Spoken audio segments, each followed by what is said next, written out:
কি রে, যেই দেখেছিস আমি রেডি হয়েছি এখন বেরোবো, তুই এখন দরজা ঠেসে বসে আছিস, যেতে দিবি না? তোর এই পাকা পাকা চালগুলো তোকে কে শেখায় বেবো? সরো, যেতে দাও। যাই, আমি এক্ষুনি যাবো, দোকানে যাবো আর চলে আসবো, বেশি দূর যাচ্ছি না। হ্যাঁ, এত বুদ্ধি কে দেয় তোকে? এইসব বুদ্ধিগুলো কে শেখায়? যেই দেখেছে জামা কাপড় পরেছি, রেডি হয়েছে, একটু বেরোবো, ও কোনো কথা না, কতক্ষণ লাফিয়ে নিল, ওগুলো ভিডিওতে ক্যাপচার করতে পারিনি আমি।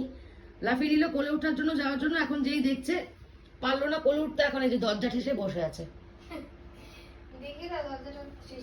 এই যে দরজা ছিটকেনি দেওয়া, ও এখন আমাকে এই যে মেন গেটের সামনে বসে ও গার্ড দিচ্ছে যেন আমি বেরোতে না পারি। সত্যি খুব পাকা হয়েছো, চোখটা ওরকম করে কাঁদতে হবে না, ঢং করতে হবে না। সরো, আমি বেরোবো। এখন যাবো না দোকানে, পরে যাবো, তুমি চলে এসো এদিকে। না, আমি সরলে হবে না, যতক্ষণ না দেখবে জামা কাপড় চেঞ্জ করেছি, ঘরের কাপড় পরেছি, ততক্ষণ এখানে বসে থাকবে। খুব পাকাও। সরো, আমি যাবো তো, দোকানে যাবো তো। চল, যাবি? তুই যাবি?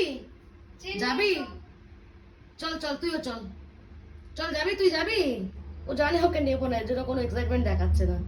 কাঁদতে শুরু করবে এক্ষুনি, চোখটা পিট পিট করছে, এটা ওর কান্নার স্টাইল। তুই যাবি? তোমাকে নেবো না মা, আমি দোকানে যাচ্ছি, চলে আসবো তাড়াতাড়ি। তুমি সরো, আমি যাই।